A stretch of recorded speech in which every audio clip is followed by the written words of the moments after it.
आप सब? I hope आप अच्छे ही होंगे। और स्टूडेंट्स, आप लोगों के एग्जाम्स आने वाले हैं तो टेंशन मत लेना। आपका जो एग्जाम है वो ज्यादा डिफिकल्ट नहीं आएगा। बेसिक पढ़ के चले जाना और बहुत अच्छा स्कोर कर लोगे। ठीक है, चैप्टर नंबर 10 जो है माइक्रो इकोनॉमिक्स का मार्केट चैप्टर हम लोग स्टार्ट कर रहे हैं आज। तो मार्केट चैप्टर को एक छोटे से मीनिंग से समझते हैं, फिर इसकी डिफाइन पढ़ेंगे और देन आगे कंटिन्यू करेंगे। तो देखो, मार्केट का मीन्स क्या होता है? बायर एंड सेलर्स, यानी कि बायर का काम क्या होता है? सामान को खरीदना, और सेलर का काम है सामान को बेचना। दोनों के बीच में डीलिंग होती है, कहाँ पे होती है? मार्केट में। जल्दी से डिफाइन को भी समझ लेते हैं। Market refers to the whole region where buyer and seller of a commodity are in contact, यानी कि हम समझ गए मार्केट रेफर करता है टू द होल रीजन, यानी एक पर्टिकुलर जगह की बात नहीं हो रही है, पूरे रीजन की बात हो रही है, जहां पे बायर एंड सेलर जो है वो कांटेक्ट में आते हैं which each other to effect purchase and sale of the commodity. Commodity का परचेज एंड सेल होता है। तो स्टूडेंट्स देखो, परचेज कौन करेगा? बायर, और सेल कौन करेगा? सेलर। हमें ऑलरेडी पता है, ठीक है। तो वहां पे ही इसी जगह को ही हम क्या बोलते हैं? मार्केट बोलते हैं, जो कि मैंने आपको कुछ शॉर्ट में बता दिया था, फिर बुकिश लाइन को भी समझ लिया। तो जल्दी से आप समझते हैं कि मार्केट स्ट्रक्चर कितने टाइप्स का होता है। सबसे पहले दो में कैटेगराइज किया गया हुआ है, perfect competition and second one is imperfect competition. तो जल्दी से हम इम्परफेक्ट कंपटीशन को भी देख लेते हैं। उसको आगे फर्दर डिवाइड किया हुआ है मोनोपोली में, monopolistic and third one is oligopoly. ये चार तरह की मार्केट है। आप लोग सोचेंगे कि जो मार्केट होता है वो कितने टाइप्स का होता है। आप सोचेंगे आपके आसपास सिर्फ एक ही तरह का मार्केट आप देखोगे, लेकिन स्टूडेंट नहीं, यहाँ पे चार कैटेगरी में हम लोग पढ़ रहे हैं। जब आप पढ़ रहे हैं उसके बाद आपको खुद समझ में आएगा कि आपने कौन सी वाली मार्केट देखी है और कौन सी नहीं देखी। तो पहले उसके मीनिंग को समझते हैं, ठीक है। यहाँ पे मैंने कुछ डिफरेंशिएट की हुई है चीजों को। देखो, इनसे आपके दो क्वेश्चन सॉल्व हो जाएंगे। सबसे पहले, अगर इनके बीच में किसी का भी डिफरेंस पूछा जाए एग्जाम में, जैसे फॉर एग्जांपल मोनोपोली और मोनोपोलिस्टिक का डिफरेंस पूछा जाएगा, तो भी आप लोग जो है यहाँ से डिफरेंस, ये बॉक्स याद कर लीजिए। आप इनमें से किसी भी डिफरेंस पूछा जाएगा आप एग्जाम में कर लेंगे। अगर आपसे फीचर पूछा जाए तो भी आंसर यही है। तो दोनों क्वेश्चन इससे कवर होते हैं। और अगर किसी की छोटी मोटी डिफाइन पूछी है तो भी आंसर यही है। तो यही टेबल याद कर लेना, सारे हो जाएंगे। इस पूरे चैप्टर में शॉर्ट में बनाया मैंने वीडियो, और मैंने ज्यादा डिफरेंस नहीं लिए, सिर्फ 4 ही डिफरेंस लिए हैं, क्योंकि इतना सफिशिएंट है आप लोगों के लिए, ठीक है। बस इसकी इम्प्लीकेशंस हैं जो कि मैंने अभी साथ में नहीं बताऊंगी, फिर इसकी वजह से कंफ्यूजन क्रिएट होगा, जिसकी वजह से हम लोग पहले ये करेंगे, फिर छोटी सी इम्प्लीकेशंस हैं हर किसी की, वो कवर कर लेंगे तो चैप्टर पूरा फिनिश अप हो जाएगा। तो जल्दी से स्टार्ट कर लेते हैं। बेसिस है, किस किस बेसिस पे हम लोगों को कैटेगरी देखनी है। जैसे परफेक्ट कंपटीशन को थोड़ा समझते हैं। मैंने सबसे पहले ऊपर एग्जांपल्स लिखे हैं ताकि आप हर चीज को रिलेट कर पाए। मैंने व्हीट एंड राइस का एग्जांपल लिया है यहाँ पर, तो देखते हैं। Number of seller perfect competition के अंदर वेरी लार्ज, बहुत सारे सेलर्स यहाँ देखने को मिलते हैं। किसमें? परफेक्ट कंपटीशन मार्केट में। एंट्री एंड एग्जिट, किसकी एंट्री एंड एग्जिट की बात हो रही है? सेलर की बात हो रही है। आप लोग लिख लीजिए सेलर, ओके। यानी सेलर को कोई भी रोक टोक नहीं है, वो कभी भी इस फॉर्म में आ सकता है, अपनी दुकान खोल सकता है, जब उसका मन करेगा तब वो दुकान बंद करके परमानेंटली जा सकता है। तो वो उसकी इच्छा है, ठीक है, फ्रीडम है, उसको कोई रोक टोक नहीं है। लेवल ऑफ नॉलेज कैसी होगी? बिल्कुल परफेक्ट होगी, ओके। यानी पूरी नॉलेज होगी बायर को भी और सेलर को भी गुड्स के प्रति। नेचर ऑफ गुड्स कैसा होगा? होमोजीनियस, मतलब सेम गुड होगा। जैसे कि wheat and rice, wheat and rice के बायर्स भी, खरीदने वाले भी बहुत हैं और सेलर्स भी बहुत सारे हैं। और सोचो, अगर मार्केट में एक ही तरह का जो गुड्स है वो मिल रहा हो और वो भी बिल्कुल सेम हो, तो उस केस के अंदर नॉलेज तो बिल्कुल सेलर को भी परफेक्ट होगी और बायर को भी परफेक्ट होगी। आई होप स्टूडेंट आप परफेक्ट कंपटीशन समझ गए हैं। अब आप ये सोचिए, ऐसी कोई मार्केट आप सोचते हैं कि पूरी मार्केट में सिर्फ एक ही टाइप का गुड्स हो, वो भी बिल्कुल सेम तरह का। तो स्टूडेंट ऐसा मार्केट होती ही नहीं है, कभी भी आपने नहीं देखी होगी, क्योंकि ऐसी कोई मार्केट ही नहीं है जिसके अंदर सिर्फ एक ही टाइप का गुड्स हो और वो भी बिल्कुल सेम हो। तो ऐसी मार्केट नहीं होती, ये सिर्फ हमारी स्टडी पॉइंट ऑफ व्यू की वजह से हमने यहाँ पे पढ़ा है। नेक्स्ट, जो हम इम्परफेक्ट के अंदर 3 कैटेगराइज पढ़ने जा रहे हैं, मोनोपोली क्या होता है? तो स्टूडेंट्स देखो, मोनोपोली का मतलब है सिंगल सेलर। आप सोचेंगे ऐसी कौन सी मार्केट है जो सिंगल सेलर है जिसका? हाँ हाँ बिल्कुल है, रेलवे। रेलवे की खुद ही एक सेलर है वो, ठीक है। Entry of new firm, exit of old firm is restricted, यानी कि जो ओल्ड फर्म है वो यहाँ पे नहीं जो है एग्जिस्ट कर सकती, जा नहीं सकती। ओके, समझ गए। लेवल ऑफ नॉलेज भी कैसी होती है? इम्परफेक्ट होती है, पूरी नॉलेज नहीं होती। अब आप खुद सोचिए, जो रेलवे है, क्या आपको उसकी फुल नॉलेज है क्या? आप एज अ बायर सोचिए, नहीं, तो यहाँ पे इम्परफेक्ट हो जाएगा। फाइन। उसके बाद नेचर ऑफ प्रोडक्ट कैसा होगा? No close substitute. No close substitute से मतलब है कि रेलवे जैसा कोई और है क्या? नहीं है। तो इसका मतलब ये है कि रेलवे जितना मर्जी चार्ज करना चाहे वो कर सकती है, क्योंकि उसकी खुद की मोनोपोली है, ठीक है ना। तो यहाँ पे कोई भी क्लोज सब्स्टिट्यूट उसका नहीं है। मैंने आपको एग्जांपल से भी मोनोपोली समझा दिया है। ओके, फिर उसके बाद अब आप खुद सोचिए, मोनोपोली मार्केट जो है क्या आपने देखी है? जी बिल्कुल देखी है, एग्जिस्ट करती है। रेलवे में आपने ट्रेन में आपने ट्रैवल किया होगा, तो आपने मोनोपोली जो है रेलवे की अपने मार्केट में एग्जिस्ट होते हुए देखी है। ओके, फिर आते हैं मोनोपोलिस्टिक मार्केट। ये कौन सी मार्केट होती है?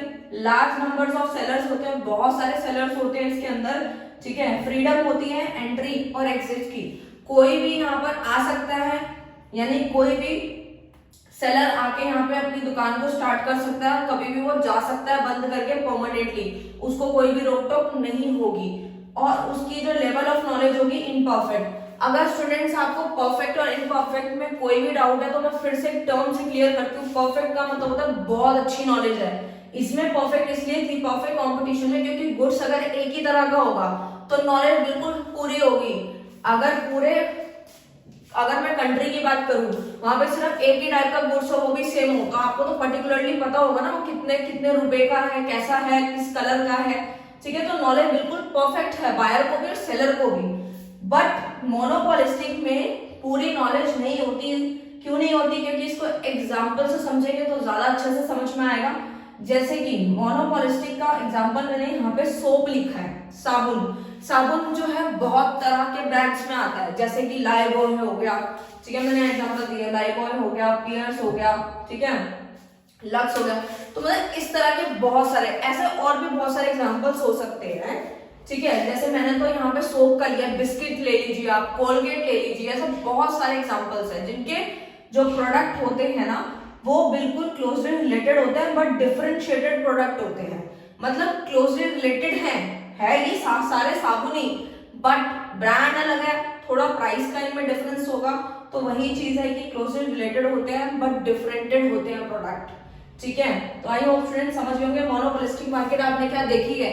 हाँ बिल्कुल देखी है ना, क्योंकि जब भी आप सोप लेने जाते हैं, कई बार जो है आपने देखा होगा सोप कितने ब्रांड्स में आता है। बिस्किट देख लो, ठीक है, कोलगेट में बहुत सारे आते हैं ऑप्शंस, तो वो हो गया। तो ये मोनोपोलिस्टिक मार्केट भी हम अपने आसपास मार्केट देखी हुई है, ये भी एग्जिस्ट करती है। तो आप लिख लीजिए, आपने मोनोपोली वाली मार्केट एग्जिस्ट करती है, मोनोपोलिस्टिक भी एग्जिस्ट करती है, ठीक है।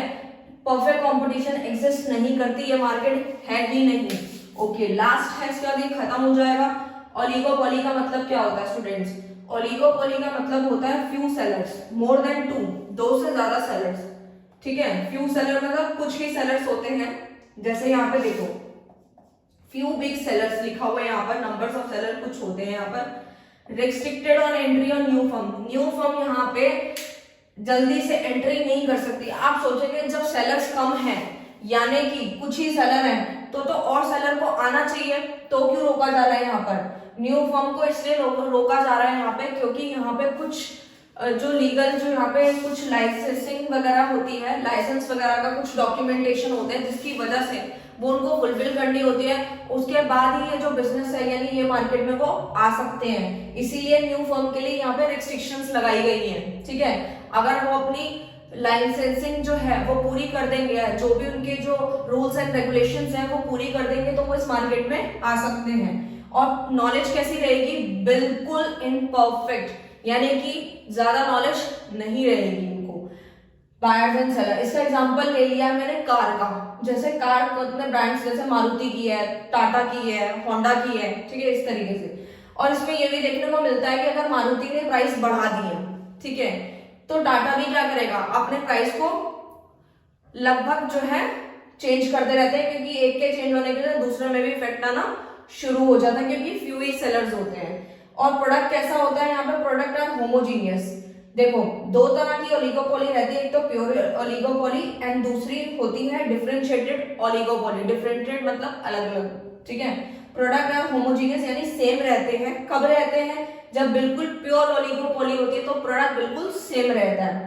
और डिफरेंशिएट कब रहते हैं, अलग कब रहते हैं, जब वो डिफरेंटेड ओलिगोपोली होती है। पहले मैंने इंप्लीकेशन इसलिए नहीं बताई क्योंकि अगर आप साथ में पढ़ते तो आपको कंफ्यूजन क्रिएट होती, इसीलिए मैं अलग से बता रही हूँ इंप्लीकेशन। उसके बाद ये चैप्टर फिनिश अप हो जाएगा। तो जल्दी से परफेक्ट कंपटीशन की इंप्लीकेशन को समझ लेते हैं क्या होता है। देखो, इंप्लीकेशन का मतलब होता है फ्यूचर की कुछ पॉसिबिलिटीज हैं जो कि हमें समझनी है। अगर हम एक वर्ड की मीनिंग को समझ जाएंगे, यानी कि अगर हम परफेक्ट कंपटीशन को याद करें तो इंप्लीकेशन बिल्कुल मुश्किल नहीं लगेगी। परफेक्ट कंपटीशन मार्केट में क्या होता था, गुड्स जो होता है बिल्कुल सेम होता है, यानी कि कलर में, शेप में, साइज में, हर तरीके से सेम होता है, ठीक है। और बायर और सेलर को बहुत अच्छी नॉलेज होती है प्रोडक्ट की, क्योंकि सेम ही टाइप का गुड्स है, ठीक है। तो जल्दी से देखो, very large number of buyers and seller, ये तो हमें पता लग गया कि बहुत सारे बायर्स हैं, बहुत सारे सेलर्स हैं परफेक्ट कंपटीशन के अंदर। तो कोई भी इंडिविजुअल यानी एक अकेला सेलर जो है वो मार्केट प्राइस को इन्फ्लुएंस नहीं कर सकता। कैसे नहीं कर सकता, अगर सपोज मान लो ये मार्कर है, ये 10 रुपए का है, ठीक है, और ये बिल्कुल सेम काइंड के मार्कर जो मार्केट में अवेलेबल हैं, कलर में भी, शेप में भी, साइज में भी, तो क्या सेलर 10 रुपए में अगर ये बिक रहा है तो क्या ये 10 रुपए की चीज वो 15 में बेचेगा? नहीं बेच पाएगा, क्योंकि बायर भी बहुत ज्यादा समझदार है और सेलर तो आपको पता ही है, जितना मर्जी सोच ले कि वो प्रॉफिट कमाना चाहता है, बट वो नहीं चार्ज कर पाएगा, क्योंकि यहाँ पे ना तो एक अकेला कोई सेलर और ना ही कोई अकेला बायर प्राइस में कोई भी प्राइस को इन्फ्लुएंस नहीं कर सकता। बिकॉज जो प्राइस होता है वो किसने सेट कर रखा है, इंडस्ट्री ने सेट कर रखा है। ना तो इसमें सेलर कुछ कर पाएगा यानी फर्म कुछ कर पाएगी, और ना ही अकेला एक बायर, दोनों ही कुछ नहीं कर पाएंगे। जो इंडस्ट्री ने डिसाइड कर लिया सो कर लिया, ठीक है। अगर 10 रुपए में बिकना है तो 10 रुपए में ही बिकेगा, ठीक है ना। तो very large number of buyer of seller की इंप्लीकेशन आई ऑफ स्टूडेंट्स आप समझ रहे होंगे। सेकेंड, तो स्टूडेंट हम समझ रहे हैं freedom of entry and exist का दूसरा जो इंप्लीकेशन है यानी परफेक्ट कंपटीशन का। जल्दी से समझते हैं इसमें क्या होता है। एग्जिस्टिंग फर्म, जो पहले से फर्म चल रही है, उनको अगर प्रॉफिट ज्यादा होगा तो न्यू फर्म भी ज्यादा आएंगी। ऐसा क्यों? अगर आप भी सोचो कि अगर आप एज अ सेलर सोचो कि अगर कोई ज्यादा कमा रहा है, जिसको ज्यादा प्रॉफिट हो रहा है, तो हम भी सोचने लग जाते हैं कि क्यों ना हम ये काम करना स्टार्ट कर दें, हमें भी प्रॉफिट हो जाएगा। तो सेम वही वाली चीज है, जैसे एग्जिस्टिंग फर्म, पहले से जो फर्म चल रही थी, उनको प्रॉफिट अगर ज्यादा हो रहा था तो न्यू फर्म बहुत सारी आने लगी। जब बहुत सारी फर्म आएंगी तो सप्लाई भी बढ़ जाएगी, ज्यादा होगी। जब सप्लाई ज्यादा होगी तो मार्केट प्राइस धीरे धीरे करके कम होने लगेगा, जिसकी वजह से प्रॉफिट भी फर्म को कम हो जाएगा। और बहुत सारी फर्म तो छोड़ के फिर जाने लग जाएंगी, क्योंकि उनको यहाँ पे क्या हो जाएगा, लॉस होने स्टार्ट हो जाएंगे। जब बहुत सारी फर्म चली जाएंगी तो कुछ गिनी चुनी फर्म ही बचेंगी। जब वो बचेंगी तो उनको एक टाइम पे आकर नॉर्मल प्रॉफिट होना लग जाएगा। तो मैं आपको एक चीज बता दूं कि ऐसा क्यों हुआ था। पहले जो एग्जिस्टिंग फर्म थी, जो पहले से चल रही थी, उनको तो हो रहा था एबनॉर्मल, आप लिख लीजिए, एबनॉर्मल प्रॉफिट हो रहा था। और अब क्या हो रहा है, उन्हीं फर्म को जो बच गई है उनको हो रहा है नॉर्मल प्रॉफिट। ऐसा क्यों हुआ?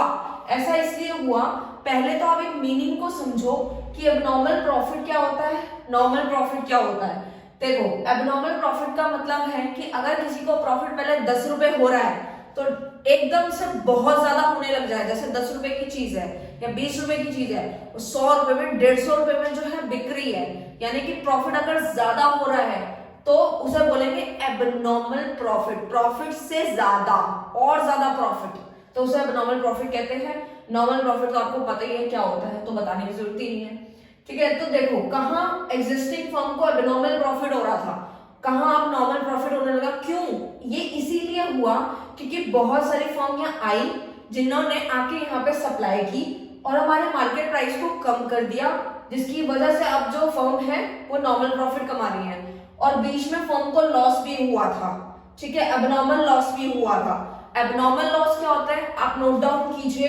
एबनॉर्मल लॉस होता है कि अगर कोई भी प्रोडक्ट को बनाने में कॉस्टिंग जितनी आई है, सपोज इस मार्कर को बनाने की कॉस्टिंग 5 रुपए है, ठीक है, और ये बिका ही 3 रुपए का, तो उसको बोला जाता है एबनॉर्मल लॉस, ठीक है। तो यहाँ पे लॉस हुआ, देन नॉर्मल प्रॉफिट तक पहुंचे, यानी 3 स्टेजेस यहाँ पे कवर की हैं किसने, freedom of entry and existence. अब मैंने बहुत अच्छे से क्लियर किया स्टूडेंट्स, आई होप आपको ये क्लियर हो गया होगा। Number 3, perfect knowledge among buyer and seller. बहुत सिंपल है स्टूडेंट्स, कंफ्यूज मत होना। परफेक्ट नॉलेज किसको होती है, बायर एंड सेलर को। जी बिल्कुल होगी, क्योंकि यहाँ पे परफेक्ट कंपटीशन है, प्रोडक्ट बिल्कुल सेम है, साइज में, शेप में, कलर में, तो कोई दिक्कत ही नहीं है, लिखा भी है no firm in the position to charge a different price. कोई भी फर्म की इतनी हिम्मत नहीं है कि वो डिफरेंट प्राइस जो है वो चार्ज कर ले, किससे, बायर से, और ना ही कोई बायर है जो हायर प्राइस देने वाला है सेलर को, क्योंकि ना तो यहाँ पे सेलर बेवकूफ है और ना ही बायर। क्यों नहीं है, क्योंकि बायर को पता है कि मेरे को ये जो गुड है, कमोडिटी है, वो कितने की मिलने वाली है, और सेलर जो है वो एक सेलर के छाने से कुछ नहीं होने वाला, ठीक है। तो कोई भी फर्म ऐसी पोजीशन में नहीं है जो डिफरेंट प्राइस चार्ज कर ले। अगर वो ज्यादा मांगेगा तो बायर उसकी दुकान में जाएगा ही नहीं, ठीक है। तो एक के छाने से कुछ नहीं होता, जब मेजॉरिटी होती है तभी कुछ बात बनती है, ठीक है। तो आई होप ये स्टूडेंट समझ गए। मैंने छोटा सा एग्जांपल भी लिखा था मार्कर का, कि अगर 10 रुपए का मार्कर का प्राइस है, ठीक है, मार्कर है, ठीक है, 10 रुपए का, और दुकानदार सोचे कि नहीं जी मैं तो 10 की जगह 20 में बेचूंगा, तो बायर जो है वो लेगा ही नहीं, कहेगा रख लो अपने पास, मुझे नहीं चाहिए, ठीक है। तो ना तो सेलर इन्फ्लुएंस करता है डिफरेंट प्राइस, यानी कि ना तो कोई फर्म जो है वो पोजीशन में होती है डिफरेंट प्राइस चार्ज करने के, और ना ही बायर उनको पे करेगा, ठीक है। Fourth one and last one, homogeneous product. Homogeneous means that same product जो कि साइज, शेप, क्वालिटी, कलर हर तरीके से सेम होता है। जब सोचो कि मार्केट में सेम तरह का गुड्स मिले जो हर तरीके से सेम है, कलर में, शेप में, साइज में, हर तरीके से। अब आप सोचेंगे कि मैम आप ये वर्ड्स क्यों रिपीट करो, मैं इसीलिए करूं ताकि आपको और अच्छे से क्लैरिफाई हो कि बार बार गुड्स की जो बात हो रही है वो एक दूसरे से बहुत लिंक है। तो होमोजीनियस में क्या है, हर तरीके से सेम है, तो जो बायर है, बायर आर विलिंग टू पे only the same price of the product, वो सेम प्राइस ही पे करेगा, एक्स्ट्रा कुछ भी नहीं देने वाला। Of all the firm in the industry, जितना इंडस्ट्री के अंदर जितनी फर्म सेम प्राइस चार्ज करनी है वो दूसरी फर्म को भी उतना ही पे करेगा, एक्स्ट्रा कुछ भी पे करने वाला नहीं है, ठीक है। आई होप स्टूडेंट आपको ये जो इम्प्लीकेशंस हैं वो क्लियर हो गए होंगे। अब आपको कंफ्यूजन नहीं होगी। अगर मैं यही चीज उसी फीचर्स के साथ, डिफरेंशिएशन के साथ समझाती तो आपको बहुत कंफ्यूजन होती, इसीलिए मैंने इसका थोड़ा सा पीछे वीडियो बनाया है, यानी कि वो टॉपिक खत्म करके फिर ये समझाया है, ठीक है। तो जल्दी से स्क्रीनशॉट ले लो, और ये चैप्टर यहीं पे ओवर है, मैंने शॉर्ट में बनाया है क्योंकि आपके एग्जाम्स आने वाले हैं, ठीक है। तो आप शॉर्ट में ही कीजिए और अच्छे मार्क्स स्कोर कर लेना। जल्दी से स्क्रीनशॉट ले लो।